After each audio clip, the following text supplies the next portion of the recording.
Patuloy naman ang pag-iikot ng Land Transportation Office sa mga terminal ng bus upang matiyak ang kaligtasan ng ating mga kababayan na bebiyahe para sa Pasko at Bagong Taon. Narito ang report na aming kasama ang si Julius Disamburon. Walang tigil ang pagbabantay at pag-iikot ng mga tauhan ng Land Transportation Office sa ilang terminal ng bus at mall sa Metro Manila upang tiyakin ang seguridad ng mga pasahero mag-uuwian ngayong holiday season. Dito'y binulaga ng mga tauhan ni LTO Law Enforcement Unit Director Muhammad Yusuf Lamping ang Araneta Center Bus Terminal sa Cubao, Quezon City, partikular na ang mga pasauway na taxi drivers na nananamantala ng mga pasahero. Isa-isang ininspeksyon ng mga tauhan ng LTO mga taxi unit sa nasabing bus terminal. Nakasinelas eh. Uniforme ka, magsapatos ka ha? Sir, ano po reaction lang po? Reaction lang sa ginagawa po ito. Ayos lang sir, tama lang yan. Saka hindi ganito ay may collar. Ha? Para kagalang-galang sa mga pasahero.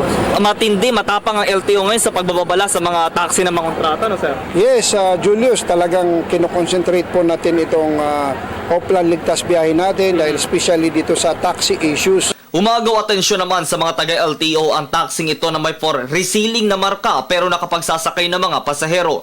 Wala po siyang selyo, resealing pa po siya pero namamasada na po siya. Hindi, ano po ako, pinagbigyan ko lang po yun, wala silang masakyan eh. Sabi niyo muna, Wala po kasi silang masakyan sabi eh, niyo muna padaan sa na rin sakyan ako. po. Yung pong samantalahin po ang panahon. Hindi yun, hindi Oo, po. pera po ng pera. Eh, padaan na rin ako dito, nangangailangan sila, di sinakay ko sila. Di ba? O hindi naman ako namamasada. Inano ko lang sila dahil nangangailangan, nakiusap lang sa akin. Luma ang selyo nito eh. Talaga yan. Dapat, bago ka mamasada kuya, Hindi ako namamasada, ako siling nga ako. ano yung pasahero mo? Uwi na ako. Ano yung pasahero mo? Ibinaan ko lang yun dito. Okay. Oo. Eh, dahil pag ganun lang ako. Yung pag na-issue ng TOP na namimili ng pasahero, contractual basis ay bawal na bawal po yun. Medyo mataas-taas po ang penalty nitong refusal to convey at saka yung namimili ng pasahero. 5,000 po ang first offense nito under JAW. Samantala sa paglulunsad ng Oplan Ligtas Biyahe Christmas 2014 ng Department of Transportation and Communications, ininspeksyon din ang mga loob ng mga provincial buses upang siguruhing sumusunod ito sa blowbag.